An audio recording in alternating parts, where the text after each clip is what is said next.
Hello student and welcome back my YouTube channel. तो आज का ये video BSc first year geology first semester के थ्योरी पेपर का होने वाला है। और हमने पिछली वीडियो में आपको बहुयुग्म विकल्पता बताया था, यानी मल्टीपल एलिज्म के बारे में बताया था। और आज की जो हमारी वीडियो होने वाली है सहलग्नता यानी लिंकेज क्या होता है। तो चलिए आज की इस वीडियो में हम आपको लिंकेज के बारे में पूरी जानकारी देते हैं। देखिए यहाँ पर जो सहलग्नता है वो क्या है। एक गुणसूत्र पर स्थित जीन्स, एक गुणसूत्र है, देखिए ये गुणसूत्र है मान लेते हैं, ठीक है। एग्जाम्पल में मैंने यही लिखा है और ये एक गुणसूत्र है, ठीक है। और इस पर जो उपस्थित जीन्स हैं जैसे ए बी और ए, ठीक है। तो ये क्या है, लिंकेज कंडीशन है, इसीलिए यहाँ पर पास जीन्स जो हैं वो उपस्थित हैं। और जो नॉर्मल क्रोमोसोम होता है यानी सामान्य गुणसूत्र होता है तो वो इस तरह से होता है, यहाँ पर जीन है और यहाँ पर, ठीक है। तो ये आसानी से इसमें क्रॉसिंग ओवर हो जाता है। और ये जो यहाँ पर गुणसूत्र हैं जो कि लिंकेज कंडीशन है यहाँ पर, तो इसमें जो जीन्स होते हैं वो पास होते हैं। गुणसूत्र पर जो उपस्थित जो जीन्स होते हैं वो पास होते हैं, जैसा कि यहाँ पर आप देख सकते हैं। और यहाँ पर जब इसमें क्रॉसिंग ओवर होता है तो ये जो जीन्स होते हैं इसमें कोई परिवर्तन नहीं होता है, कोई परिवर्तन नहीं होता। एक साथ संतान में वंशागत होते हैं, एक साथ संतान में वंशागत होते हैं, एक समान, ठीक है। और इसमें कोई परिवर्तन नहीं होता है, जैसा कि यहाँ पर जीन्स ये लिखे हुए हैं, हमने यहाँ पर लिख दिए, ठीक है। और इसमें कोई परिवर्तन नहीं होगा, ऐसे ही ये संतानों में चले जाते हैं क्योंकि ये बहुत नज़दीक यानी पास उपस्थित होते हैं, तो इसीलिए ये संतानों में आसानी से चले जाते हैं, यानी इनमें क्रॉसिंग ओवर नहीं हो पाता है, ये एक्सचेंज नहीं हो पाते हैं, ठीक है। यानी जो जीन्स होते हैं ये पास उपस्थित होते हैं, इसीलिए इसमें क्रॉसिंग ओवर नहीं हो पाता है, यानी ये एक्सचेंज नहीं हो पाते हैं, ये आपस में मिल घुल नहीं पाते यानी बदल नहीं पाते हैं। तो इसे हम क्या कहते हैं, सहलग्नता कहते हैं। देखिए जो गुणसूत्र है इस पर उपस्थित जो जीन्स हैं वो संतानों में एक समान रहते हैं, कोई परिवर्तन नहीं होता है, तो उसे हम सहलग्नता कहते हैं, ठीक है। तो ये बात आप अच्छी तरह से एक बार नोट कर लें कि जो गुणसूत्र पर उपस्थित जो जीन्स होते हैं उनमें कोई परिवर्तन नहीं होता है और संतानों में वंशागत हो जाते हैं, ठीक है। और सहलग्नता को सर्वप्रथम किसने दिया था, बेटसन पुनीट ने लेथरियस ओडोरोटस पौधे में देखा था, ठीक है। तो जो वैज्ञानिक थे बेटसन पुनीट ने कहाँ देखा था, कौन से पौधे में देखा था, लेथरियस ओडोरेटस पौधे में देखा था सर्वप्रथम, ठीक है। तो इन वैज्ञानिक का नाम आप अच्छी तरह से तैयार कर लें क्योंकि ये बहुविकल्पी में पूछा जा सकता है, ठीक है। तो सहलग्नता मैंने आपको समझा दिया है। अब हम देखते हैं सहलग्नता के प्रकार कौन कौन से हैं। तो चलिए सहलग्नता के प्रकार कौन कौन से हैं वो देख लेते हैं। ये दो प्रकार के होते हैं, ठीक है। फर्स्ट पॉइंट है हमारा पूर्ण सहलग्नता यानी कंप्लीट लिंकेज, और दूसरा है अपूर्ण सहलग्नता यानी इनकम्प्लीट लिंकेज। तो सबसे पहले हम देखते हैं पूर्ण सहलग्नता यानी कंप्लीट लिंकेज क्या होता है। देखिए जब गुणसूत्र पर जीन्स संतानों पर एक समान वंशागत होते हैं तथा कोई बदलाव नहीं होता, ठीक है। तथा यहाँ पर हमने लिखा था कोई बदलाव नहीं होता है, तो वो क्या कहलाता है, पूर्ण सहलग्नता कहलाता है। जैसा कि अभी हमने आपको लिंकेज में बताया था, ऊपर अभी मैंने आपको यही बात बताई थी लिंकेज में कि जो पेरेंट यानी जो माता पिता में जो जीन्स होते हैं, जो जीन्स उपस्थित होते हैं गुणसूत्र पर, ठीक है, तो वो उसमें कोई एक्सचेंज नहीं होता है, कोई नया जीन नहीं बनता है और वैसा ही जीन यानी समान जीन संतानों में चला जाता है, तो वो क्या कहलाता है, सहलग्नता कहलाता है। सहलग्नता और पूर्ण सहलग्नता की परिभाषा बिल्कुल एक जैसी ही है, यहाँ जो भी करना चाहिए याद कर सकते हैं। देखिए जो यहाँ पर परिभाषा हमने लिख दी है कंप्लीट लिंकेज की, जब गुणसूत्र पर जीन्स संतानों पर एक समान वंशागत होते हैं तथा कोई बदलाव नहीं होता है तो उसे हम क्या कहते हैं, पूर्ण सहलग्नता कहते हैं। जैसा कि यहाँ पर मैंने एक डायग्राम बना के रखा है, जैसा कि आप अच्छी तरह से तैयार कर सकते हैं। यदि हम डायग्राम को अच्छी तरह से तैयार कर लेते हैं तो क्या होता है कि आप अच्छी तरह से एग्जाम में लिख भी सकते हैं उसी के ऊपर। देखिए जो पेरेंट यानी माता पिता के जो गुणसूत्र हैं, ठीक है, क्रोमोसोम जिसे हम इंग्लिश में कहते हैं, वो इस पर जो उपस्थित जीन्स हैं, इस पर उपस्थित जो जीन्स हैं बिल्कुल पास हैं, ठीक है, बिल्कुल पास, इनमें बहुत अच्छी दोस्ती है, ठीक है। और इसमें जो क्रॉसिंग ओवर होगा, ठीक है, इन दोनों में यदि क्रॉसिंग ओवर होगा, यदि इसमें जो क्रॉसिंग ओवर होगा तो ये क्रॉसिंग ओवर होएगा नहीं क्योंकि ये बहुत पास हैं, ठीक है, ये बहुत पास हैं और एक समान है, इसीलिए यहाँ पर क्या होगा, क्रॉसिंग ओवर नहीं होगा। और क्रॉसिंग ओवर तो होगा लेकिन ये बहुत पास पास हैं, इसीलिए इसमें क्रॉसिंग ओवर नहीं होगा। यहाँ पर जो जीन्स लिखे हुए हैं ये एक्सचेंज नहीं होंगे, ये बदलेंगे नहीं, ठीक है। और इसमें क्रॉसिंग ओवर आपका होगा, ठीक है। तो ये मैंने आपको बता दिया है कि माता पिता में जो यहाँ पर गुणसूत्र पर जो उपस्थित जीन्स होते हैं बहुत पास पास होते हैं, इसीलिए ये एक्सचेंज नहीं होते हैं, ये बदलते नहीं हैं, ठीक है। और यहाँ पर संतानों समान संतानों में होगा, ठीक है। इसमें क्या लिखा है कि जो जीन्स होगा वो संतानों में समान होगा, जो माता पिता का जो जीन होगा वो संतानों में समान होगा, ठीक। जो पेरेंट्स के जो क्रोमोसोम्स हैं उन पर जो उपस्थित जो जीन्स हैं और वही जीन्स यहाँ पर हैं संतानों में, ठीक है। यहाँ पर मैंने लिख भी दिया है संतानों में समान होगा, ठीक है।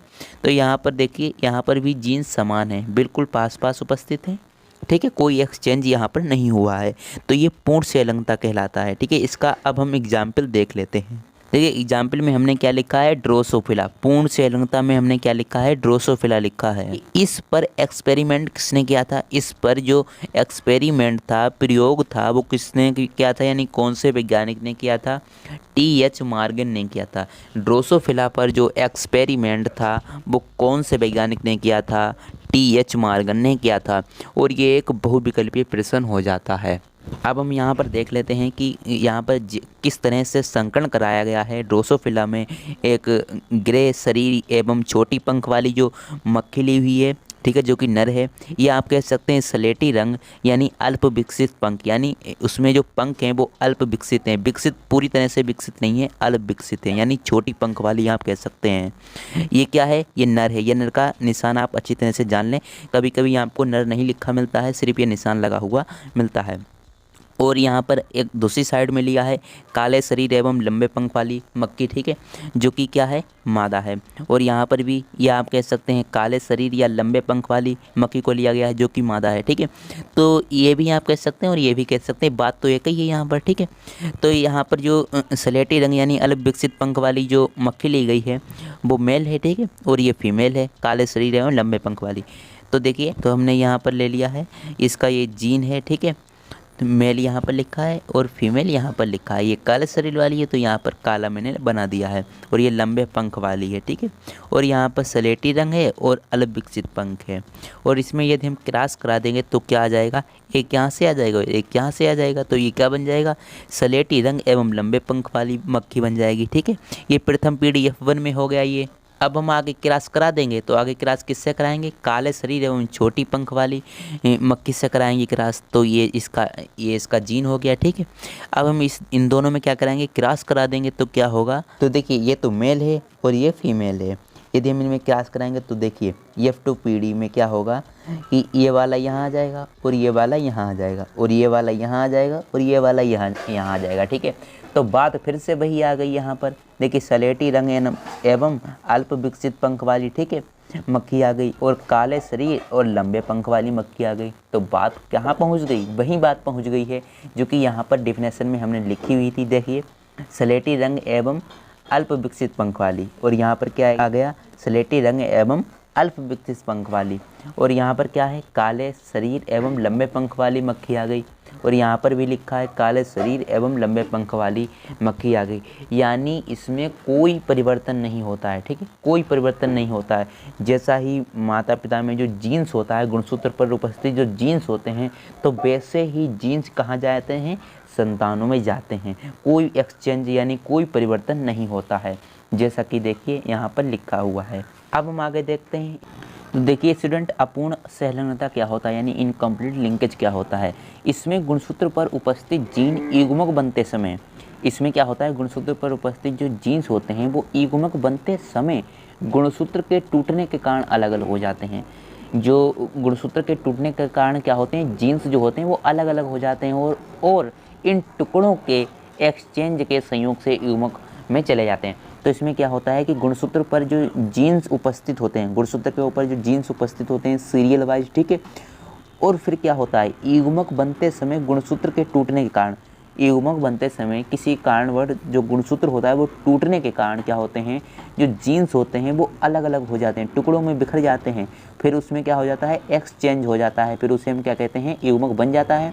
और फिर क्या हो जाता है, अपूर्ण संलग्नता हो जाती है, यानी इनकम्प्लीट लिंकेज हो जाता है। ठीक है, तो एक बार परिभाषा को और अच्छी तरह से क्लियर करते हैं कि इसमें गुणसूत्र पर उपस्थित जो जीन होते हैं वो युग्मक बनते समय गुणसूत्र के टूटने के कारण अलग हो जाते हैं, गुणसूत्र के टूटने के कारण अलग अलग हो जाते हैं और इन टुकड़ों के एक्सचेंज के संयोग से युग्मक में जाते हैं। ठीक, इसका बेस्ट एग्जाम्पल है मक्का। ठीक है, तो मक्का में कैसे अपूर्ण सहलग्नता होता है वो हम देखने वाले हैं। देखिए, मक्का में सहलग्नता किस प्रकार होती है, मक्का में लिंकेज कैसे होता है। देखिए, जब रंगीन तथा पूरी तरह से भरे बीज, देखिए जो रंगीन तथा पूरी तरह से भरे जो बीज हैं ये क्या है, ये मेल हैं, जैसा कि यहाँ पर साइन लिख रहा है उसका। और बीज वाले मक्का के पौधे एवं रंगहीन तथा संकुचित बीजों वाले पौधों में संकरण कराते हैं। देखिए, अब बात हमारी ध्यान से समझिएगा। देखिए, रंगीन तथा पूरी तरह भरे वाले बीज होते हैं, ठीक है, वो मेल हैं, और रंगहीन तथा संकुचित बीज वाले, रंगहीन और संकुचित का मतलब कम पिचके हुए, ठीक है, तो वो बीज वाले क्या है, मादा है। ठीक है, उनमें नर तथा मादा में इन दोनों में क्या कराया जाता है, संकरण कराया जाता है, यानी क्रॉस कराया जाता है। तो प्रथम पीढ़ी F1 में क्या होता है, केवल रंगीन तथा पूरी तरह भरे हुए बीज वाले पौधे बनते हैं। जब इन दोनों में क्रॉस कराया जाता है, रंगीन तथा पूरी तरह भरे वाले बीज का क्रॉस किससे कराया जाता है, रंगहीन तथा संकुचित बीज वालों से कराया जाता है। तो जो बीज बनते हैं वो कौन से बीज होते हैं, रंगीन तथा पूरी तरह भरे हुए बीज बनते हैं। अब हम इसमें क्या कराते हैं, देखिए, और जब रंगहीन तथा संकुचित बीज वाले पौधे मादा में निषेचन किया जाता है, जो रंगहीन तथा संकुचित बीज वाले होते हैं, देखिए यहाँ पर लिखा रंगहीन तथा संकुचित बीज वाले जो पौधे होते हैं उनमें क्या करते हैं, निषेचन करते हैं, परागकण का निषेचन करते हैं। तो उसमें क्या होता है, 4 प्रकार के बीज वाले पौधे बन जाते हैं। तो 4 प्रकार के बीज वाले क्या बन जाते हैं, पौधे बन जाते हैं। कौन कौन से, अब हम उनके नाम देख लेते हैं। देखिए, पहला बनता है रंगीन तथा भरे हुए बीज वाले पौधे, ठीक है, और दूसरा बनता है रंगीन तथा संकुचित बीज वाले पौधे, ठीक है, और तीसरा बनता है रंगहीन तथा संकुचित बीज वाले पौधे, ठीक है, और चौथा बनता है रंगहीन तथा भरे हुए बीज वाले पौधे। तो ये क्या हो गया है, मक्का में हमने सहलग्नता देख लिया। तो ये आपको समझ में आ चुका है। क्या मैंने अभी आपको बताया अपूर्ण सहलग्नता क्या होता है, कि इसमें जो गुणसूत्र पर उपस्थित जो जीन्स होते हैं वो युग्मक बनते समय क्या होते हैं, गुणसूत्र के टूटने के कारण अलग अलग हो जाते हैं और टुकड़ों के एक्सचेंज से क्या बनते हैं, संयोग बन जाता है और उसमें युग्मक में चले जाते हैं। ठीक है, तो ये इसका बेस्ट एग्जाम्पल क्या होता है, मक्का होता है। अब हम देखते हैं मॉर्गन ने, मॉर्गन किनका नाम है, वैज्ञानिक का नाम है। ठीक है, मॉर्गन ने ड्रोसोफिला पर प्रयोग करने का कारण बताइए। ठीक है, मॉर्गन ने ड्रोसोफिला मक्खी जो होती है उस पर प्रयोग है वो उसी पर क्यों किया, ठीक, और इतने जीव जंतु होते हैं उन पर क्यों नहीं किया। तो इसका कारण क्या था, इसका जीवन चक्र, इसका ड्रोसोफिला का जो जीवन चक्र होता है 2 सप्ताह का होता है और 2 सप्ताह में वो समाप्त हो जाती है और इसमें उत्पादन दर काफ़ी अधिक होती है। इसमें जो मक्खियाँ जो उत्पादन होती हैं वो काफ़ी ज़्यादा होती हैं और नर तथा मादा मक्खियों को की पहचान करना क्या होता है, बहुत ही आसान होता है।